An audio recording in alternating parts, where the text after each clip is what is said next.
listening to Real Guy Radio. How many pro wrestling news websites do you visit to get your daily news? 3, 4, maybe 5? Do yourself a favor and make that number 1. WrestleChat.net, the only professional wrestling news site that brings you all wrestling news all day long, and is home of the critically acclaimed Still Real to Us podcast, starring former CZW, ROH, and ECW announcer Eric Gargiulo and the champ Jeff Peck. That's WrestleChat.net. WrestleChat, it's where it's at. It's still real.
Welcome, everyone.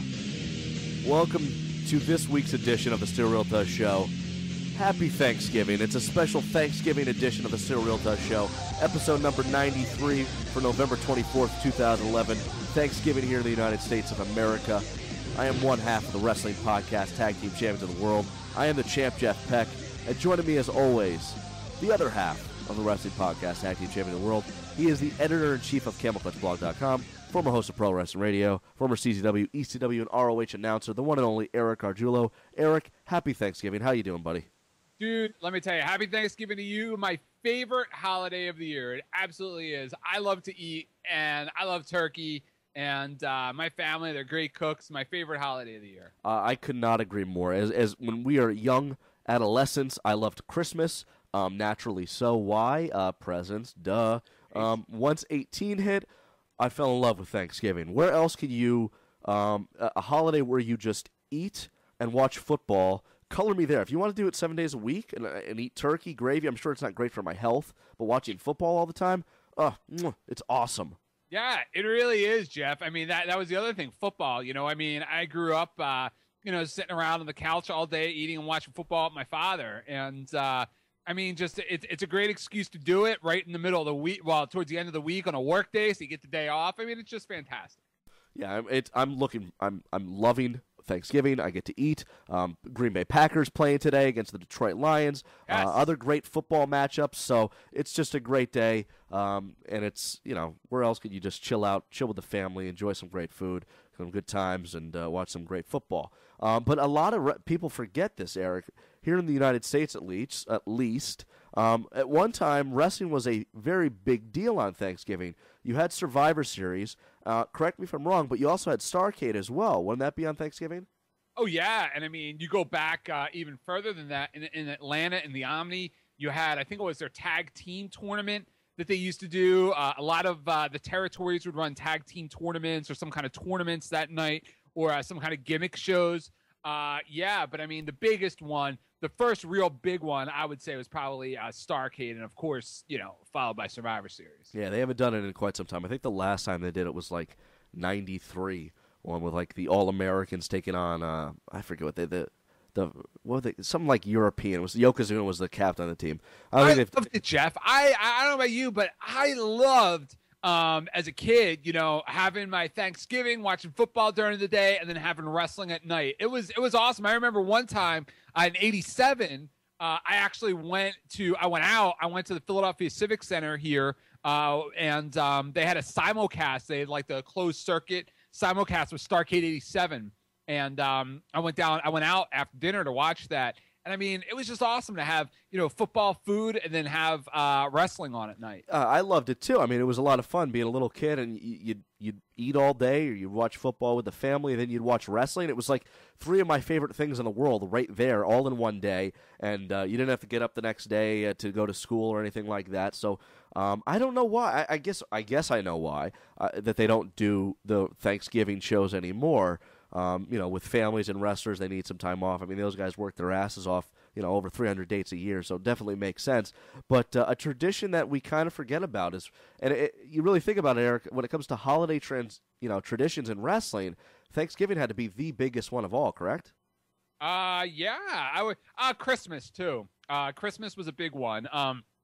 Not so much in the WWE or the NWA, but in the territories, Christmas was a big one. World class. I mean, they used to have their Christmas Star Wars, which was huge. I think that was where the angle took place with Flair and Kerry, where the Freebirds and Von Erich's feud started. So Christmas was huge. Christmas had big shows at the Omni in Atlanta. Texas had them. Florida had them. So yeah, Christmas was big. I don't think WWF ran on Christmas. I'm pretty sure they didn't. But yeah, for the territories, it was huge. Was that the famous event where Kerry won the NWA world title, and it was in the Cowboy Stadium, or was that later on? That was later. Okay. That was later. That was in that was, I believe, in May of that year. Okay, yeah, Memorial Day. It was like Memorial Day or something. They would do that.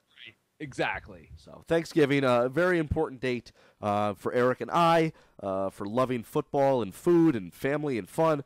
But of course, wrestling fans, there was always a reason to sit down and watch wrestling on Thanksgiving, and maybe we'll inspire some wrestling fans to watch some old Survivor Series or Starrcade pay-per-views once this podcast is over. But very ironic, Eric, that today in our special edition here of the Thanksgiving special edition of the Still Real Tough Show, that on a day where most of us spend time with our families, you and I will be sitting down and talking about our favorite wrestling feuds of all time. Yeah. It's very ironic because what else do you do? I mean, I don't know about you, Eric, but when I sit down with my family, and I love them, Lord love them, but it always takes just one person, maybe when dinner's over, and it could be the slightest argument. It could be about the football game earlier. It could be about politics. It could be about who shot JFK. Who knows? But it always seems like that there's, whether it be big, large, or small, some sort of argument or feud takes place at the Thanksgiving dinner table, at least in my house once in a while. Nah, not so much in my house. Now, my wife's family, that's a different story. I mean, that's like the Royal Rumble over there in their house. But my family, we're pretty good. You give us some food, you give us some football, and we're good. Okay, there you go. I mean, we'll argue over the dumbest things. Whether or not my uncle was a varsity letterman in football, who knows? But always good time. So here we are talking favorite wrestling feuds of all time. Eric, I'll give it to you first here. I have a list of my favorite wrestling feuds of all time, and we'll talk about why we like them and why they're on our list and how it ranks in our time thing. This is no like 5, 4, 3, 2, 1 type of stuff. We're just talking about our favorite wrestling feuds of all time. And then later on, I'll go to what I've got on Twitter and our Still Real Tough Show fan page and talk about what some of the fans of the show have also enjoyed in our favorite wrestling feuds of all time. But Eric, what wrestling feud all time stands out to you as one of your maybe the favorite wrestling feud of all time? I don't know if it was my favorite, but it's something I just recently wrote about in a Camel Clutch, actually, which was Jimmy Snuka versus Roddy Piper. I mean, to me, it was just the epitome of what a wrestling feud should be. Two guys that hate each other's guts, neither one ready to back down, both guys ready to tear each other's heads off. What made that feud so good? I mean, I remember as a kid watching that angle and just being blown away when Piper hit him with the coconut, and then it ended with Snuka trying to attack Piper through the door, and Piper slamming the door in Snuka's face. And I don't think it's almost impossible to put into words what it was like to see them wrestle live.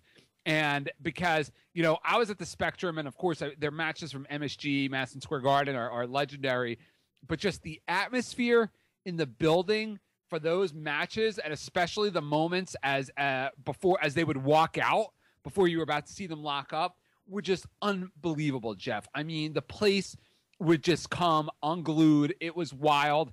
And what made those matches so good, every single one of them, and you can watch them on YouTube today, is that unlike most wrestling heels, where it would start out with the heel running away from the babyface who wants to kill him, you would have Piper in one corner, Snuka in the other corner. The referee would have to make sure they're there. You would see Piper seething in the corner, Snuka just insane, out of his mind, and then it's like, bam, ring bells. These guys just attack each other from one corner to the other, and the place just came unglued. I mean, to me, it was just maybe my favorite of all time.